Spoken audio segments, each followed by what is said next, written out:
Hi hello, അജിത്താണ്. Travel with അജിത്തിൻ്റെ പുതിയൊരു വീഡിയോയിലേക്ക് എല്ലാ പ്രിയപ്പെട്ടവർക്കും സ്വാഗതം. നമ്മൾ മലയാളികൾക്കേറെ സുപരിചിതമായ ഒരു പേരാണ് അശ്വതി ശ്രീകാന്ത്. സിനിമാ സീരിയലുകളിലൂടെയുമൊക്കെ നമ്മൾ കണ്ടിട്ടുള്ള ആളാണ്. അപ്പം അശ്വതി ശ്രീകാന്ത് കഴിഞ്ഞ ദിവസം ബഹറിലെത്തിയിട്ടുണ്ടായിരുന്നു. അപ്പം അതിൻ്റെ വിശേഷങ്ങൾ ഒന്ന് കണ്ടിട്ട് വന്നാലോ? അവ വീഡിയോയിലോട്ട് പോകാം.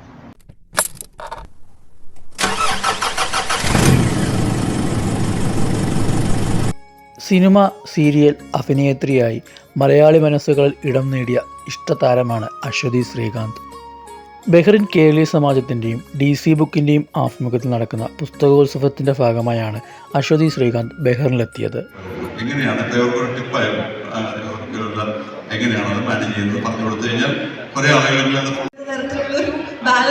എൻ്റെ ലൈഫിൽ നടക്കുന്നുണ്ടെന്ന് എനിക്ക് പേഴ്സണലി തോന്നാറില്ല കേട്ടോ. ബിക്കോസ് ഈ ബാലൻസ് എന്ന് പറയുന്നത് ഒരു മിത്താണ് എന്നാണ് എനിക്ക് തോന്നിയിട്ടുള്ളത്. ഇതൊക്കെ എനിക്ക് ചെയ്യണമെന്ന് ആഗ്രഹമുള്ളത് കൊണ്ട് ഞാൻ കുറച്ചധികം സ്ട്രെച്ച് ചെയ്തിട്ട് തന്നെ ചെയ്യുന്ന കാര്യങ്ങളാണ്. അല്ലാതൊന്നും ഭയങ്കര മാജിക്കലി സംഭവിക്കുന്നൊന്നുമല്ല. പക്ഷെ ഞാൻ ആകെ ഫോക്കസ് ചെയ്യുന്ന ഒരു കാര്യം എന്താണെന്ന് വെച്ച് കഴിഞ്ഞാൽ, ഒരു കാര്യം ചെയ്യുന്ന സമയത്ത് ആ കാര്യത്തിന് ക്വാളിറ്റി ടൈം കൊടുക്കാൻ നോക്കാറുണ്ട്. അതെന്ത് കാര്യമാണെങ്കിലും ആ സമയം അതിനുവേണ്ടി തന്നെ ആ ടൈമിൻ്റെ ക്വാളിറ്റി മേക്ക് ഷുവർ ചെയ്യാൻ ശ്രമിക്കാറുണ്ട്. നമ്മൾ പലപ്പോഴും സമയം എന്തിനു കൊടുക്കുമ്പോഴും അതിൻ്റെ ക്വാണ്ടിറ്റിയിലല്ല കാര്യം, കുറേ സമയം എടുക്കുന്നതിലല്ല കാര്യം. ആ കൊടുക്കുന്ന സമയം പൂർണ്ണമായിട്ട് അതിലുണ്ടാവുക, മൈൻഡ്ഫുൾനെസ് ഉണ്ടാവുക. അങ്ങനെ ചെയ്താൽ കുറച്ച് കാര്യങ്ങൾ ചെറിയ സമയത്തിനുള്ളിൽ എഫക്റ്റീവായിട്ട് ചെയ്യാൻ പറ്റും എന്ന് തോന്നാറുണ്ട്. പക്ഷെ എങ്ങനെയൊക്കെ ആണെങ്കിലും ഈ ഓട്ടം, എല്ലാത്തിൻ്റെ ഇടയിലുള്ള ഓട്ടം കുറച്ച് സ്ട്രഗിളിംഗ് ആണ്. പിന്നെ ആ ഓട്ടമാണ് ജീവിതത്തിൻ്റെ ആ ഒരു പേസ് എന്ന് എനിക്ക് എപ്പോഴും ഫീൽ ചെയ്യാറുണ്ട്. അതില്ലെങ്കിലാണ് ഒരു പ്രശ്നം. അതുകൊണ്ട് എനിക്കിത് ഇഷ്ടമാണ്, ഞാനത് എൻജോയ് ചെയ്യുന്നുണ്ട്. ചില സമയത്ത് കുറച്ച് സ്ട്രെയിൻഡായിട്ട് ഫീൽ ചെയ്യാറുണ്ട്. ബട്ട് എന്നാലും ഞാൻ ഒരൊറ്റ ജീവിതമല്ലേ ഇതൊക്കെ ചെയ്യാൻ. അപ്പോൾ എനിക്ക് നാളെ ഒന്നും ചെയ്തില്ല, എനിക്ക് അതും കൂടെ ചെയ്യാമായിരുന്നു, റിഗ്രറ്റ് ഉണ്ടാവരുത്. റിഗ്രറ്റ് ഏറ്റവും മോശമായിട്ടുള്ളൊരു അവസ്ഥയാണ്. അപ്പോൾ അതുകൊണ്ട് അത് ഉണ്ടാവരുതെന്ന് ഞാൻ മേക്ക് ഷുവർ ചെയ്യാൻ വേണ്ടിയിട്ടുള്ളൊരു ഓട്ടപ്പാച്ചിലാണ്. ആദ്യത്തെ കാര്യം നേരത്തെ ഞാൻ പറഞ്ഞത് തന്നെയാണ്. ഞാൻ ആ സമയം കൊടുത്തപ്പോൾ, ഒരു മാസം കൊടുത്തപ്പോൾ ഞാൻ ഏറ്റവും അധികം സമയം കൊടുത്തത് എഴുത്തിനാണ്. അപ്പോൾ ആ സമയത്ത് സത്യത്തിൽ എനിക്ക് ഷൂട്ടുള്ള സമയമായിരുന്നു. പക്ഷേ ഷൂട്ടിനാണെങ്കിൽ പോലും ടേക്ക് കഴിഞ്ഞിട്ടുള്ള എനിക്ക് കിട്ടുന്ന ബ്രേക്ക് ടൈമിൽ ഞാൻ ഡെഡിക്കേറ്റഡ് ആയിട്ടിരുന്ന് എഴുതുകയായിരുന്നു. ആ ഒരു മാസം ഞാൻ ഏറ്റവും അധികം ക്വാളിറ്റി എൻ്റെ ടൈം കൊടുത്തിട്ടുള്ളത് എഴുത്തിനാണ്. അതുകൊണ്ടാണ് അത് കംപ്ലീറ്റ് ആക്കാൻ പറ്റിയത്. പക്ഷെ ആ കഥകളിലെ ത്രെഡൊന്നും ആ ഒരു മാസത്തിനിടയിൽ ഉണ്ടായതല്ല. അത് പലപ്പോഴായിട്ട് നമ്മൾ തലയിൽ ഇങ്ങനെ കൊണ്ടു നടന്നത്, മനസ്സിൽ കൊണ്ടു നടന്നത്, മൊബൈലിൻ്റെ നോട്ട് പാഡിൽ ഇങ്ങനെ സ്ക്രിബിൾ ചെയ്തിട്ടിരുന്നത്, എന്തെങ്കിലും എഴുതണമെന്ന് വിചാരിച്ചിട്ടിരുന്നതെല്ലാം ആ സമയം പ്രൊഡക്റ്റീവായിട്ട് യൂസ് ചെയ്തു. അപ്പോൾ എഴുതാൻ പറ്റി. ആദ്യത്തെ കുറച്ച് ദിവസമൊക്കെ എഴുതാനിരുന്നപ്പോൾ ഞാൻ വിചാരിച്ചു എനിക്കിനി ജീവിതത്തിൽ എഴുതാൻ പറ്റില്ല, ആ ഫ്ലോ എന്നേക്കുമായിട്ട് പോയി എന്നൊക്കെ ഞാൻ വിചാരിച്ചിട്ടുണ്ട്. പക്ഷെ എഴുതി തുടങ്ങി കുറച്ച് സമയം കഴിഞ്ഞപ്പോഴേക്കും എനിക്ക് മനസ്സിലായി ആ ഒരു ഗ്രൂവിലേക്ക് വന്നിട്ടുണ്ട് എന്ന് തോന്നിയിട്ടുണ്ട്. പിന്നെ സ്ത്രീകൾക്ക് അവസരം കിട്ടുന്നില്ല, അങ്ങനെയുണ്ടോ? അവസരം കിട്ടുന്നില്ല എന്ന് എനിക്ക് തോന്നുന്നുണ്ടോ? അങ്ങനെ ബാധിക്കുന്ന ആളുകളാണ് കുറവാണ്. ആളുകൾ പുറത്തുണ്ട്. ആണോ? അവരെ കൂടെ വിളിച്ചാലോ? അവസരം, സ്ത്രീകൾക്ക് അവസരം കിട്ടാതിരിക്കാൻ നമ്മൾ പഴയ ഒരു കാലഘട്ടത്തിലല്ലല്ലോ ജീവിക്കുന്നത്, അല്ലേ?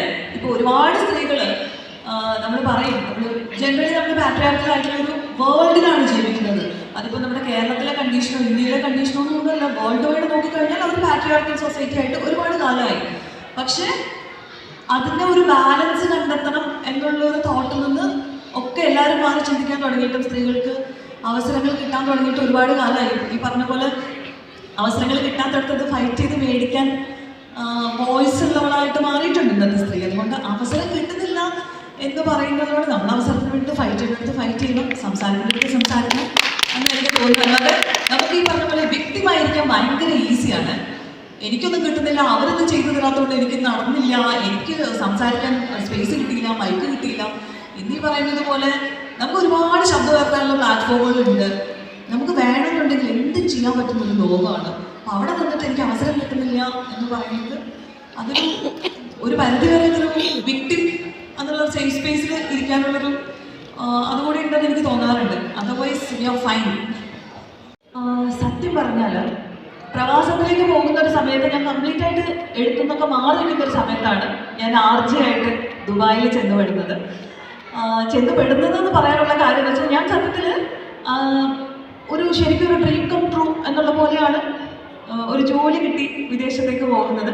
അതും വിവാഹത്തിന് മുന്നേ ഒരു പെൺകുട്ടി ജോലി കിട്ടി പോകുമ്പോൾ സ്വാഭാവികമായിട്ട് ഇന്നും ഇപ്പോൾ പേരൻസ് പറയും കല്യാണം കഴിഞ്ഞിട്ട് നീ എവിടെ വേണമെങ്കിലും പോകും എന്ന് പറയുന്ന ഒരു കാലഘട്ടത്തിലാണ്.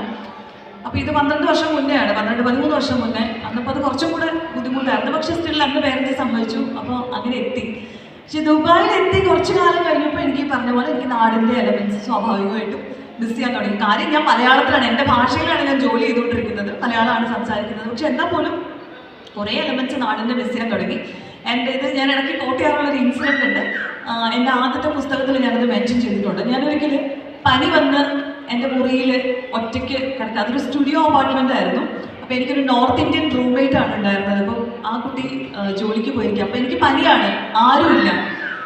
അപ്പോൾ പനി വന്ന് നമ്മൾ ഈ മരുന്ന് ഈ ഉറക്കത്തിനും ഉണർവിനും ഇടയ്ക്കുള്ളൊരു അവസ്ഥയുണ്ടല്ലോ, പനിയാണ്, തലയൊട്ട് പൊങ്ങണമില്ല. അങ്ങനത്തെ ഒരു അവസ്ഥയിൽ പെട്ടെന്ന് നമുക്ക് തോന്നില്ല നമുക്ക് ആരുമില്ല. നമുക്ക് അപ്പുറത്തെ മുറിയിലേക്ക് അമ്മയെന്നൊന്ന് നീട്ടി വിളിച്ചാൽ വന്ന് പനി നോക്കി പോകാൻ ആരുമില്ല, അല്ലെങ്കിൽ ഒരു കടിഞ്ചായിട്ട് തരാൻ ആരുമില്ല എന്ന് പറയുന്നൊരു ഒരു പോയിന്റ് ഉണ്ടല്ലോ. അപ്പം അങ്ങനത്തെ ഒരു അവസ്ഥയിൽ ഞാനിങ്ങനെ നോക്കിയപ്പോൾ ആ മുറിയിൽ ഞാനല്ലാതെ ഒരു ജീവൻ പോലും ഇല്ല. ഒരു ജീവൻ എന്ന് വെച്ചാൽ എന്താ വെച്ചാൽ മറ്റേ പെസ്റ്റ് കൺട്രോളുകാരൻ വന്നിട്ട് കംപ്ലീറ്റ് പെസ്റ്റ് കൺട്രോൾ ചെയ്ത് പോയിരിക്കുക. അപ്പോൾ ഒരു ഉറുമ്പില്ല, പാറ്റയില്ല, പല്ലില്ല, ഒന്നുമില്ല. അപ്പം എനിക്ക് പെട്ടെന്ന് ഒരു ലൈഫ് അവിടെ ഇല്ലാത്തതിൻ്റെ ശൂന്യത ഭയങ്കരമായിട്ട് ഫീൽ ചെയ്തു. ആ സമയത്ത് അതാണ് എനിക്ക് തോന്നുന്നത്, ആ ഒരു തോട്ട് ഉണ്ടല്ലോ, ഞാനല്ലാതെ ഈ ഭൂമിയിൽ അവിടെ ആ സമയത്ത് ഒരു ജീവനില്ല എനിക്ക് ആക്സസ് ചെയ്യാൻ. അപ്പോൾ കുളിമുറിയുടെ സൈഡിലൊക്കെ വന്നിരിക്കുന്ന തവള ഉണ്ടാവുമല്ലോ നാട്ടിൽ, അതിന് ഒരു സമയത്ത് പേടിച്ചിരുന്നു. പക്ഷെ അതെങ്കിലും ഉണ്ടായിരുന്നെങ്കിൽ നമുക്കൊരു ജീവൻ്റെ കൂട്ടുണ്ടാവും, അങ്ങനത്തെ ഒരു ഫീലൊക്കെ വന്നു. അങ്ങനെ വന്നപ്പോഴാണ് ആ പനിക്കിടക്കിൽ നിന്ന് നേരെ എണീറ്റിരുന്നത് ലാപ്ടോപ്പൊക്കെ എടുത്ത് വെച്ചിട്ട് എനിക്ക് എന്തെങ്കിലും എഴുതണം തോന്നി. അപ്പോഴാണ് ഒരു കാലത്ത് മടക്കി വെച്ച് എടുത്ത് പെട്ടെന്ന് റീസ്റ്റാർട്ട് ചെയ്തത് അവിടെ നിന്നാണ്. പിന്നെ ഒരിക്കലും അങ്ങനെ ലോങ് ടൈമിലേക്ക് നിർത്തിയിട്ടില്ല, എല്ലാ സമയത്തും എഴുതിക്കൊണ്ടിരുന്നത്. അപ്പോൾ എനിക്ക് പ്രവാസം ജീവിതമാണ് അത്, ആ സ്പാർക്ക് വീണ്ടും ഉണ്ട് എന്നുള്ളത് എനിക്ക് പറഞ്ഞു തന്നത് പ്രവാസ ജീവിതമാണ്. ഇതെല്ലാം ഞാനാണ്. പിന്നെ ഈ സോഷ്യൽ മീഡിയയിൽ ഇൻഫ്ലുവൻസർ ആവുന്ന ഞാൻ മനഃപൂർവ്വം ഒന്നും ചെയ്തിട്ടില്ല. അത് എന്നോട് ആൾക്കാർ വന്നിട്ട് ചോദിക്കും കുറച്ച് മോട്ടിവേഷൻ തരുമോ എന്നൊക്കെ ചോദിക്കും, അല്ലെങ്കിൽ മോട്ടിവേഷൻ സ്പീക്കർ ആണെന്നൊക്കെ ചോദിക്കും. സത്യത്തിൽ ഞാനൊരു മോട്ടിവേഷൻ കോണ്ടന്റും പറയുന്നതായിട്ട് എനിക്ക് ഫീൽ ചെയ്യുന്നില്ല. ഞാൻ ലൈഫ് എന്നുള്ള ചില കാര്യങ്ങൾ പറയുമ്പോൾ അത് ആർക്കെങ്കിലും ഒക്കെ ഒരു മോട്ടിവേഷനായിട്ട് ഫീൽ ചെയ്യുന്നതായിരിക്കും ചിലപ്പം, അല്ലാതെ എൻ്റെ പർപ്പസ് അതൊന്നും അല്ല സത്യത്തിൽ. പിന്നെ എന്താണെന്ന് വെച്ചാൽ ഞാൻ ഏറ്റവും പാഷനേറ്റ് ആയിട്ട് ചെയ്യുന്നൊരു കാര്യം എഴുത്തായിരിക്കും. എഴുതാൻ എനിക്ക് ഭയങ്കര ഇഷ്ടമാണ്. എനിക്ക് ഏറ്റവും ഞാൻ കംപ്ലീറ്റ് ആവുന്നത് ആ ഫീൽ തരുന്നത് എഴുത്താണ്. അഭിനയം അത് ചെയ്യുന്ന സമയത്ത് സന്തോഷമാണ്, പക്ഷെ അതിനെ ചുറ്റിപ്പറ്റി കുറേ നൂലാമാലകളുണ്ട്, അതെനിക്ക് ഇഷ്ടമല്ല സത്യത്തിൽ. ബിക്കോസ് അതിന് വേണ്ടിയിട്ടുള്ളൊരു എഫേർട്ട് ഉണ്ട്. നമ്മൾ ചിലപ്പോൾ വീട്ടിൽ നിന്ന് മാറി നിൽക്കേണ്ടി വരും. ഇതിൻ്റെ ടൈമിങ്ങുകൾ ഭയങ്കര സ്ട്രഗ്ലിംഗ് ആയിരിക്കും. ഇപ്പോൾ മന്ദാകിനി സിനിമയൊക്കെ ചെയ്ത സമയത്ത് ത്രൂ ഔട്ട് 1 മന്ത് ഫുള്ള് നൈറ്റായിരുന്നു ഷൂട്ട്. അപ്പോൾ എനിക്ക് കുട്ടികളെ ഇട്ടിട്ട് മാറി നിൽക്കാനുള്ള പ്രശ്നങ്ങളുണ്ട്. അപ്പം അങ്ങനെയൊക്കെ തോന്നുമ്പോൾ ഞാൻ വിചാരിക്കും ഇനി ഒന്നും ചെയ്യണ്ട എന്നൊക്കെ വിചാരിച്ച മൊമെൻറ്റ്സ് ഉണ്ട്. അപ്പോൾ ഇതൊക്കെ എനിക്ക് ഇഷ്ടമാണെങ്കിലും ഞാൻ ഏറ്റവും പാഷനോടെ ചെയ്യുന്നൊരു കാര്യം യെസ് ഓഫ് കോഴ്സ് അത് എഴുത്തായിരിക്കും. ആൻഡ് ഇപ്പോൾ കഴിഞ്ഞൊരു 3 വർഷമായിട്ട് ഞാനൊരു ലൈഫ് കോച്ച് കൂടിയാണ്. അപ്പോൾ അതുകൊണ്ട് എനിക്ക് അങ്ങനെ കുറേ ക്ലയൻസ് ഉണ്ട്. അപ്പോൾ മിക്ക ദിവസങ്ങളിലും സെഷൻസ് ഉണ്ടാവാറുണ്ട്. അപ്പോൾ ഞാൻ ആളുകളോട് ഇൻട്രാക്ട് ചെയ്യാറുണ്ട്, ഒരുപാട് പേരുടെ കഥകൾ കേൾക്കാറുണ്ട്, അവരെ ഹെൽപ്പ് ചെയ്യാറുണ്ട്. അപ്പോൾ അതും ഞാൻ ഭയങ്കര പാഷനോടെ ചെയ്യുന്നൊരു കാര്യം. പാരറ്റീവില് പ്രത്യേകിച്ച് നമ്മുടെ ഇന്ത്യയിൽ പുതിയൊരു പ്രൊഫഷനാണ്. ഇന്ത്യയിൽ പുതുതാണെന്നേ ഉള്ളൂ കേട്ടോ. എന്നുവെച്ചാൽ പുതുതെന്ന് പറഞ്ഞാലും കുറച്ചധികം വർഷങ്ങളായി, നമുക്ക് ഫെമിലിയറായി വരുന്നതേ ഉള്ളൂ. ലൈഫ് കോച്ചൊരു സർട്ടിഫിക്കേഷൻ വേണ്ട ഒരു പ്രൊഫഷനാണ്. ഇൻ്റർനാഷണൽ കോച്ചിങ് ഫെഡറേഷൻ എന്ന് പറയുന്ന ഓർഗനൈസേഷനിൽ നിന്ന് ഞാൻ സർട്ടിഫൈഡ് ആയിട്ടുണ്ട്. അവരുടെ ഒരു ലെവൽ 2 സർട്ടിഫിക്കേഷൻ കഴിഞ്ഞ കോച്ചാണ്. അപ്പോൾ ലൈഫ് കോച്ച് എന്ന് പറയുമ്പോൾ നമ്മളെ പേര് കേൾക്കുന്നത് പോലെ നിങ്ങൾക്ക് ജീവിക്കാൻ വേണ്ടി പഠിപ്പിക്കുന്ന ആൾ അങ്ങനെയൊന്നുമല്ല. ആക്ച്വലി ഒരാളുടെ പ്രശ്നങ്ങൾ കേൾക്കാനും അവരെവിടെയെങ്കിലും ഏതെങ്കിലും ഒരു പോയിന്റിൽ ലൈഫിൽ സ്റ്റക്കായി നിൽക്കുകയാണെന്നുണ്ടെങ്കിൽ ശരിക്കും പറഞ്ഞാൽ ഒരു മിററിങ് ആണ്. എവിടെ അവർ നിൽക്കുന്നതെന്നുള്ളതൊന്ന് മിറർ ചെയ്ത് കാണിക്കുന്ന ഒരു പ്രോസസ്സാണ് ആക്ച്വലി നമ്മൾ ചെയ്യുക. ആൻഡ് അതൊരു തെറാപ്പിയൊന്നും അല്ല, പക്ഷെ അവരെ നിൽക്കുന്ന പോയിന്റിൽ എന്താണ് സ്റ്റക്കായി നിൽക്കുന്നതെന്നുള്ള ഐഡൻറ്റിഫൈ ചെയ്യിപ്പിക്കാൻ, അവർക്കൊരു ഗോൾ സെറ്റ് ചെയ്യാൻ, അവരെ മുന്നിലേക്ക് നടക്കാനുള്ള ഗൈഡൻസ് കൊടുക്കുക, അങ്ങനെയുള്ള കാര്യങ്ങളാണ് ബേസിക്കലി ഒരു ലൈഫ് കോച്ച് ചെയ്യുക. ആൻഡ് ഒരു അക്കൗണ്ടബിലിറ്റി പാർട്ട്ണറായിട്ട് അവരുടെ ഗോൾ എത്തുന്നവരെ നമ്മൾ അവരുടെ കൂടെ ഉണ്ടായിരിക്കും. ഫോർ എക്സാമ്പിൾ ഇപ്പോൾ നമ്മുടെ അടുത്തേക്ക് ഒരു ഗോള്, എനിക്കൊരു സിനിമ ചെയ്യണം എന്ന ആഗ്രഹമായിട്ട് നടക്കുകയാണെന്ന് വിചാരിക്കും. അങ്ങനെയാണെങ്കിലും ലൈഫ് കോച്ചിനെ കാണാം. പക്ഷെ എനിക്ക് സ്റ്റക്കാണ്, എനിക്ക് ചിലപ്പോൾ ആൾക്കാരോട് പോയി സംസാരിക്കാൻ പറ്റുന്നില്ല, എനിക്ക് എൻ്റെ സ്ക്രിപ്റ്റുമായിട്ട് ഒരാളുടെ അടുത്ത് പോകാൻ പറ്റുന്നില്ല. അപ്പോൾ നമ്മൾ രണ്ടുപേരും കൂടി ഇരുന്ന് സംസാരിക്കും, എന്താണ് നിങ്ങൾക്ക് ആ ബ്ലോക്ക് ഉണ്ടാക്കുന്ന ഫാക്ടർ. ഇങ്ങനെ ഒരുമിച്ച് സംസാരിച്ച് അത് എക്സ്പ്ലോർ ചെയ്ത് നിങ്ങൾ ആ ഒരു ഗോളിലേക്ക് എത്തുന്നത് വരെ കണ്ടിന്യൂസ്ലി കൂടെ നിൽക്കുന്ന ഒരാളാണ് ലൈഫ് കോച്ച്. അങ്ങനെയല്ല, എനിക്കങ്ങനെ ഏജ് ഗ്രൂപ്പല്ല. എനിക്ക് 60 വയസ്സുള്ള ക്ലയൻ്റ് ഉണ്ട്, 18 വയസ്സുള്ള കുട്ടികളുണ്ട്. അപ്പം ഓരോരുത്തരുടെയും ഗോൾസ് ഡിഫറെൻ്റ് ആയിരിക്കും. പക്ഷെ ഗോൾ എന്തായാലും പിന്നെ എന്താ വെച്ചാൽ കൂടുതലും അപ്രോച്ച് ചെയ്യാൻ ഇപ്പോൾ കുറച്ചും കൂടെ ഒക്കെ ഒരാളുടെ സർവീസ് എടുക്കുന്നത് ഓക്കെയാണ് എന്ന് കുറച്ചും കൂടെ കരുതുന്നത് സ്ത്രീകളാണ് എന്ന് എനിക്ക് തോന്നിയിട്ടുണ്ട്. ഏജിൻ്റെ കാര്യത്തിലാണെങ്കിലും ഈ പറഞ്ഞ പോലെ ഒരു 20 to 40 ആ ഒരു ഏജ് ഗ്രൂപ്പിലുള്ളവരാണ് കൂടുതലും സപ്പോർട്ട് സീക്ക് ചെയ്ത് വരുന്നത്. അതിൽ തന്നെ ഒരു 90% അല്ലെങ്കിൽ 95% സ്ത്രീകളാണ്. ഈ പുരുഷന്മാർക്ക് പൊതുവെ ഒരു വിചാരമുണ്ട്, നമ്മുടെ പ്രശ്നം നമ്മൾ സോൾവ് ചെയ്ത് മൂന്നാമതൊരാളുടെ അടുത്ത് പോയി പറയേണ്ട കാര്യമില്ല. അത് കുടുംബത്തിലുള്ള പ്രശ്നമാണെങ്കിലും സ്വന്തം പേഴ്സണൽ പ്രശ്നമാണെങ്കിലും കരിയർ പ്രോബ്ലം ആണെങ്കിലും വി ആർ ക്യാപ്പബിൾ എന്നുള്ളൊരു ഫീൽ ഉണ്ട്. അത് ക്യാപ്പബിൾ അല്ല എന്നല്ലാത്തോ പറയുന്നത്. കുറച്ചും കൂടെ ലോജിക്കൽ ബ്രെയിൻ പെട്ടെന്ന് ഉപയോഗിച്ച് ചിന്തിക്കുന്ന പ്രോബ്ലം സോൾവേഴ്സ് ആണ് പുരുഷന്മാർ പൊതുവെ. പക്ഷെ എന്നാലും ഇത്രയും സ്ട്രെസ്ഫുൾ ആയിട്ടൊരു വേൾഡിൽ ചിലപ്പോൾ ഒറ്റയ്ക്ക് കൂട്ടിയാൽ കൂടില്ല. നമ്മൾ മെൻ്റൽ ഹെൽത്തിൻ്റെ സ്റ്റാറ്റസ് എടുത്ത് നോക്കിക്കഴിഞ്ഞാൽ സ്ത്രീകളെ കഴിഞ്ഞും അധികം ആത്മഹത്യ ചെയ്യുന്നത് പുരുഷന്മാരാണ്. ദ സ്ട്രോങ്, കരയാൻ പാടില്ല എന്നൊക്കെ പറഞ്ഞിട്ടുള്ള, അല്ലെങ്കിൽ ഞങ്ങളാണ് പ്രോബ്ലം സോൾവേഴ്സ്, ഇമോഷൻസ് എക്സ്പ്രസ് ചെയ്യുന്നതൊക്കെ ചീള് പരിപാടിയാണ് എന്നൊക്കെ പറയുന്നത് ഈ പുരുഷന്മാരാണ് സ്ട്രെസ് കൂടിയിട്ട് ഏറ്റവും അധികം ആത്മഹത്യ ചെയ്യുന്നത്. തീർച്ചയായിട്ടും അവർക്ക് അങ്ങനത്തെ ഒരു ഓപ്പർച്യൂണിറ്റി, വെന്റ് ഔട്ട് ചെയ്യാനുള്ള ഓപ്പർച്യൂണിറ്റി ഉള്ളപ്പോഴൊക്കെ അത് ചെയ്യണമെന്ന് നമ്മളൊക്കെ അത്രയധികം പ്രൊമോട്ട് ചെയ്യുന്നൊരു കാര്യമാണ്. 9 to 6 വർക്ക് ചെയ്യാൻ പാകത്തിനോ അല്ലെങ്കിൽ ഇത്രയധികം ഡെയിലി സ്ട്രെസ്സുകൾ മാനേജ് ചെയ്യാൻ പാകത്തിനോ ഒന്നും അല്ല മനുഷ്യനെ പഠിച്ചു വിട്ടിട്ടുള്ളത്. നമ്മളിപ്പോൾ രാവിലെ എണീക്കുന്നു, സൂര്യൻ വരുന്ന സമയത്ത് എണീക്കുന്നു, പോയി തീറ്റ തേടുന്നു, അത് കൊണ്ടുവന്ന് കഴിക്കുന്നു, അല്ലെ, വിശക്കുമ്പോൾ ഭക്ഷണം തേടുന്നു, അത് കൊണ്ടുവന്ന് കഴിക്കുന്നു. അങ്ങനെയൊക്കെ വളരെ നോർമലായിട്ട് ജീവിച്ചു പോകുന്ന ഒരു കൂട്ടമായിട്ട് ജീവിക്കുന്ന പാവ മനുഷ്യന്മാരായിരുന്നു നമ്മളിതുപോലെ കൂറ്റൻ വീടുകൾക്കകത്ത് ഒറ്റപ്പെട്ട് ജീവിക്കുകയാണ്. നമുക്ക് വർക്ക് സ്ട്രെസ് ഉണ്ട്, നമ്മുടെ മൊബൈലിൻ്റെ ചാർജ് പോലും തീർന്ന സമയത്ത് നമുക്ക് നോർമലി ഒരു സ്ട്രെസ് ഉണ്ടാവും. സോ മെനി തിങ്സ് ഇങ്ങനെ മാനേജ് ചെയ്തുകൊണ്ടിരിക്കുന്ന പാവം മനുഷ്യരാണ് നമ്മൾ. അപ്പോൾ അതുകൊണ്ട് ഹെൽപ്പ് സീക്ക് ചെയ്യുന്നത് കുഴപ്പമില്ല. അത് ഏത് ഏജ് ഗ്രൂപ്പിനും തീർച്ചയായിട്ടും ഹെൽപ്പ് സീക്ക് ചെയ്യാം. സൽഫാൻ പോലെയാണ് എന്നുള്ളതാണ്. നിങ്ങൾ എന്നെ വൈറലാക്കുമോ? അതിനെക്കുറിച്ചുള്ള അഭിപ്രായത്തിനപ്പുറത്ത് എനിക്ക് പലപ്പോഴും തോന്നിയിട്ടുള്ള ഒരു കാര്യം, നമ്മുടെ മെയിൻ സ്ട്രീം ടെലിവിഷനിൽ വരുന്ന കോണ്ടന്റുകൾക്ക് ഒരു സെൻസറിങ് ആവശ്യമുണ്ട് എന്ന് പറയുന്ന ഒരാളാണ് തീർച്ചയായിട്ടും. കാരണം നമ്മൾ വീട്ടിൽ കുടുംബമായിട്ടിരുന്ന് കുട്ടികളായിട്ടിരുന്ന് കാണുന്നതാണ്. ഇപ്പം സിനിമയ്ക്കാണെന്നുണ്ടെങ്കിൽ പോലും കുട്ടികളെ കാണിക്കാവുന്നതും കാണിക്കാൻ പാടില്ലാത്തതിന് ഒരു സെൻസറിങ് ഉണ്ട്. അത് കഴിഞ്ഞിട്ടാണ് വരുന്നത്. അപ്പം നമുക്ക് തിയേറ്ററിൽ കൊണ്ടുപോകുമ്പോൾ അറിയാം നമ്മൾ കുട്ടികളെ കൂടെ കൂട്ടുന്ന പടമാണോ അല്ലേ എന്നുള്ളത്. പക്ഷെ മെയിൻ സ്ട്രീം ചാനലിൽ വരുന്ന കോണ്ടന്റ് അങ്ങനെയല്ല. നമ്മൾ രാവിലെ തൊട്ട് വൈകുന്നേരം വരെ ചിലപ്പോൾ പ്രത്യേകിച്ച് പ്രായമായ ആളുകളൊക്കെ ഉള്ള വീട്ടിൽ ഇതെപ്പോഴും ഓണായിരിക്കും. അപ്പം ഇതിനകത്ത് പറയുന്ന ചില കോണ്ടന്റുകൾ വളരെ ക്രൂരമായിട്ടുള്ള കാര്യങ്ങൾ, വളരെ മാനിപ്പുലേറ്റീവ് ആയിട്ടുള്ള സംഭവങ്ങൾ, അല്ലെങ്കിൽ ബന്ധങ്ങളൊക്കെ ഇങ്ങനെ ക്രൂക്കഡാണ് എന്ന് പറഞ്ഞു വെക്കുന്ന ചില എലമെന്റ്സ് ഉള്ളപ്പോൾ അത് കുട്ടികളെ എങ്ങനെ എഫക്റ്റ് ചെയ്യും എന്നുള്ളത് നമ്മൾ കൺസിഡർ ചെയ്യേണ്ട കാര്യമാണ്. പിന്നെ കോൺസ്റ്റന്റ് ആയിട്ട് ഇത്തരം കാര്യങ്ങളിലേക്ക് എക്സ്പോഷർ കിട്ടിക്കൊണ്ടിരിക്കുന്ന ആൾക്കാർ, എപ്പോഴും അവരിങ്ങനെ ആകാംക്ഷയുടെ മുൾമുനയിൽ ഇങ്ങനെ നിൽക്കുന്ന ആളുകൾക്ക് അത് അവർക്ക് ഉണ്ടാക്കുന്ന മെൻ്റൽ ഹെൽത്ത് പ്രോബ്ലംസ് അത് നമ്മൾ തീർച്ചയായിട്ടും കൺസിഡർ ചെയ്യണം. അതുകൊണ്ട് മെയിൻ സ്ട്രീം ചാനൽ ശരിക്കും വരുന്നതൊക്കെ അഡൽട്ട് കോണ്ടന്റ് ആണ്. അപ്പോൾ അതിന് കൃത്യമായിട്ടൊരു ഗൈഡ് ലൈൻ വെക്കണം, ഒരു സെൻസറിന് ആവശ്യമുണ്ട്. അത് എത്ര ഡിഫിക്കൽട്ട് ആണെങ്കിലും അത് ആവശ്യമുണ്ട്, അല്ലെങ്കിൽ അത് ചാനലിനായിട്ട് റെസ്പോൺസിബിലിറ്റി കൊടുക്കണം എന്ന് വിശ്വസിക്കുന്ന ആളുകൾ. ഒരു പരിധിവരെ ഈ പറഞ്ഞ പോലെ അത് കുറച്ചൊക്കെ ഗെയിൻ ചെയ്ത് എടുക്കുന്നതുമാണ്. എനിക്കിതാണ് വേണ്ടത് എന്നുള്ളത് കൊണ്ട് അതിൻ്റെ കൂടെ തീർച്ചയായിട്ടും സപ്പോർട്ട് ചെയ്യുന്നതാണ്. ഇപ്പോൾ ഈ പറഞ്ഞ പോലെ ഫാമിലി സപ്പോർട്ട് ചെയ്യുന്നു എന്നുള്ളത് അതൊരു പ്രിവിലേജാണ് ഒരു പരിധി വരെ സ്ത്രീകളെ സംബന്ധിച്ചിടത്തോളം. കാരണം ഞാൻ ഒരുപാട് പേരുടെ കഥകൾ കേൾക്കുമ്പോൾ ഈ ഒരു സപ്പോർട്ടിൻ്റെ കുറവ് കൊണ്ടാണ് അവർക്ക് പലതും ചെയ്യാൻ പറ്റാത്തത്, അവർക്ക് ഫുൾ ഫ്ലെഡ്ജ് ആയിട്ട് പല കാര്യങ്ങളും ചെയ്യാൻ പറ്റാത്തത്. അതുകൊണ്ട് തന്നെ ഫാമിലിയുടെ support is very important. And ഒരു സമയം വരെയൊക്കെ ഈ പറഞ്ഞ പോലെ റെസ്ട്രിക്ഷൻസ് എനിക്കും ഉണ്ടായിരുന്നു.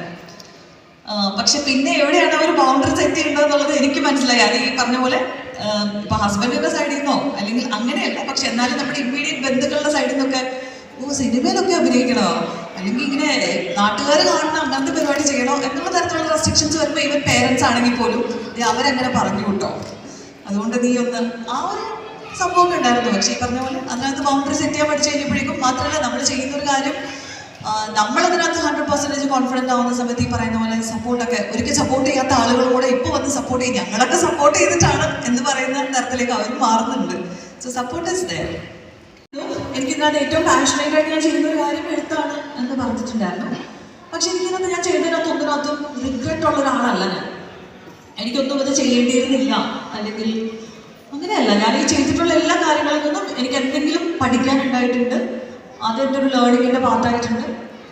പിന്നെ നമ്മൾ ഈ കടന്നു പോകുന്ന ജേർണിയൊക്കെ നമ്മൾ കടന്നു പോകേണ്ടതാണ്. ഇറ്റ് ഇസ് മെന്റ് ടു ബി എന്ന് വിശ്വസിക്കുന്ന ആളാണ്. അതുകൊണ്ട് എനിക്കൊന്നും വളരെ ഡിഫിക്കൽട്ടായിട്ടുള്ള പല സിറ്റുവേഷനും കൂടെ കടന്നു പോയിട്ടുണ്ട്. മനുഷ്യന്മാരല്ല, തീർച്ചയായിട്ടും ഒരുപാട് സെറ്റ് ബാക്സ് ഉണ്ടായിട്ടുണ്ട്. നമ്മൾ ചിലപ്പം ഇനി സോഷ്യൽ മീഡിയയിൽ ഒരു പോസ്റ്റ് ഇടുന്നില്ല എന്ന് വിചാരിച്ചിട്ടോ അല്ലെങ്കിൽ ഇനി ഇപ്പോൾ ഒരു ഷോ ഞാൻ ചെയ്യുന്നില്ല എന്നൊക്കെ മനസ്സ് മടുത്തിട്ടുള്ള സിറ്റുവേഷൻസ് ഇഷ്ടംപോലെ ഉണ്ടായിട്ടുണ്ട്. പക്ഷെ എന്നാൽ പോലും ഞാൻ ചെയ്തതിലൊന്നും ഞാൻ റിഗ്രറ്റ് ചെയ്തിട്ടില്ല. അത് ചെയ്യേണ്ടിയിരുന്നില്ല എന്ന് ഞാൻ ഒരിക്കലും വിചാരിച്ചിട്ടില്ല. ഇനി ചെയ്യാതിരുന്നാലോ എന്നൊക്കെ തോന്നിയിട്ടുള്ള സമയങ്ങളൊക്കെ ഡെഫിനറ്റായിട്ട് ഉണ്ടായിട്ടുണ്ട്. ഏതൊരു മനുഷ്യനെ പോലെ വളരെ സ്ട്രെസ്ഫുൾ ആയിട്ടുള്ള സിറ്റുവേഷൻ നമ്മുടെ ഏറ്റവും അടുത്ത സുഹൃത്തുക്കളോടോ ഫാമിലിയോടോ മാത്രം പറഞ്ഞ് കരയുന്ന സിറ്റുവേഷൻസ് ഒക്കെ ഉണ്ടായിട്ടുണ്ട്. മാത്രമല്ല ആരെഴുതുന്നു എന്നുള്ളതൊരു കാര്യമാണ്. അപ്പോൾ അങ്ങനെയുള്ള അനുഭവം എന്തെങ്കിലും ഉണ്ടെങ്കിൽ ഷെയർ ചെയ്യാം. അങ്ങനെ വലിയ വലിയ ആളുകൾ ഇപ്പോൾ എഴുതും. ഇപ്പോൾ മോഹൻലാൽ റെസ്പോണ്ട് എന്നെ സംബന്ധിച്ച് മോഹൻലാൽ വലിയ ആളല്ല. ഓരോരുത്തരുടെ പെർസെപ്ഷൻ ഞാൻ അതൊന്നുമില്ല. മോഹൻലാൽ നടനാണ്, പക്ഷേ സോഷ്യൽ മീഡിയയിലെ കാര്യം ഞാൻ പറഞ്ഞു. ഇപ്പോൾ അല്ലെങ്കിൽ വലിയൊരു എഴുത്തുകാരൻ മുഖത്തിന് അല്ലെങ്കിൽ റെസ്പോണ്ട് ചെയ്തിട്ട് അതിൻ്റെ കാര്യം നല്ലതാണ്. അങ്ങനെ എന്തെങ്കിലുമൊക്കെ അനുഭവം രാഷ്ട്രീയ രംഗത്തുള്ള ആരെങ്കിലുമൊക്കെ പറഞ്ഞിട്ടുണ്ടോ അല്ലെങ്കിൽ വിമർശിച്ചിട്ടുണ്ടോ? നമുക്ക് മനസ്സ് വേദനിപ്പിക്കുന്ന തരത്തിൽ വിമർശിച്ചിട്ടുണ്ടോ? അങ്ങനെ എന്തെങ്കിലും ഉണ്ടായിട്ടുണ്ടോ? അങ്ങനെയുള്ള വിമർശനങ്ങളൊന്നും അങ്ങനെ ഉണ്ടായിട്ടില്ല.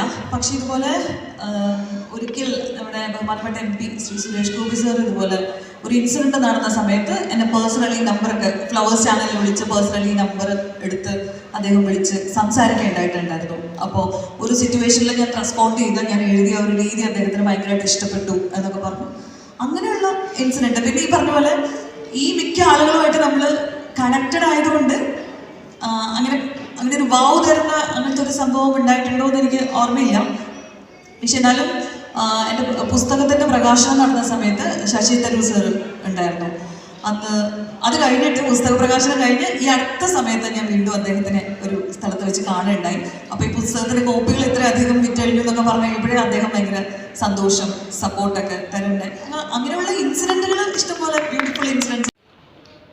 അത് ഒരു സ്ത്രീയുടെ സ്വാതന്ത്ര്യം എന്നുള്ളതിനപ്പുറത്ത് നമ്മുടെ ജനറൽ ആയിട്ടുള്ള സൊസൈറ്റിയുടെ ഒരു മെൻറ്റാലിറ്റിനെ അഡ്രസ്സ് ചെയ്യാൻ എനിക്ക് ആഗ്രഹമുണ്ട്. നമ്മുടെ ഒരു ഹെൽത്തി ആയിട്ടുള്ള ഒരു മൈൻഡ് സെറ്റ് ഉള്ളൊരു വേൾഡിലാണെങ്കിൽ ഇത്തരം പ്രശ്നങ്ങൾ ഉണ്ടാവില്ലല്ലോ. അതിപ്പോൾ ഏത് ജെൻഡർ ആണെന്നുണ്ടെങ്കിലും ഇപ്പോൾ സ്ത്രീകൾക്കെതിരെയുള്ള അതിക്രമങ്ങളെക്കുറിച്ച് നമ്മൾ തീർച്ചയായിട്ടും സംസാരിക്കുന്നുണ്ട്. കാരണം കുടുംബത്തിലാണെങ്കിൽ പോലും നമുക്ക് ചിന്തിക്കാൻ പറ്റുന്നതിനപ്പുറത്തെ അബ്യൂസ് നേരിടുന്ന സ്ത്രീകളെ ഞങ്ങൾ ഡെയിലി കാണുന്നുണ്ട്. അപ്പോൾ അത് ഒരു പാർട്ടാണ്, അത് ശരിയാണ്. പക്ഷെ അതുപോലെ തന്നെ എല്ലാ ജെൻഡറിലുള്ള ആൾക്കാർക്ക് എഗനിസ്റ്റും അറ്റാക്കും കൊലപാതകങ്ങളും അതൊക്കെ നടക്കുന്നുമുണ്ട്. അപ്പം അതുകൊണ്ട് പൊതുവേ നമ്മുടെ സൊസൈറ്റിയുടെ ഒരു മെൻ്റൽ ഹെൽത്ത് എങ്ങോട്ടേക്കാണ് പോകുന്നത് എന്നുള്ളത് വളരെ ക്രൂരമായിട്ട് അല്ലെങ്കിൽ ഒട്ടും എമ്പതി ഇല്ലാതെ മറ്റുള്ളവരോട് ബിഹേവ് ചെയ്യാൻ പറ്റുന്ന തരത്തിൽ നമ്മൾ മാറിപ്പോയിട്ടുണ്ട് എന്നുള്ള കാര്യത്തിൽ ആശങ്കയുണ്ട്. പിന്നെ നമ്മൾ ഒരുപാട് കാലങ്ങളായിട്ട് നമ്മൾ സ്ത്രീകൾക്ക് വേണ്ടുന്ന സെക്യൂരിറ്റിയെക്കുറിച്ചും അല്ലെങ്കിൽ അതിനെക്കുറിച്ചൊക്കെ നമ്മൾ ഒരുപാട് കാലങ്ങളായിട്ട് സംസാരിക്കുന്നുണ്ട്. പക്ഷെ കുറേ വ്യത്യാസം ഉണ്ടായിട്ടുണ്ട്. ഇപ്പോൾ സ്ത്രീകൾ തന്നെയാണെങ്കിൽ ഒരു പ്രശ്നം ഉണ്ടായി കഴിഞ്ഞാൽ പുറത്തേക്ക് വന്ന് സംസാരിക്കാൻ പാകത്തിനൊക്കെ അവർ പ്രാപ്തിയുള്ളവരായിട്ടുണ്ട്.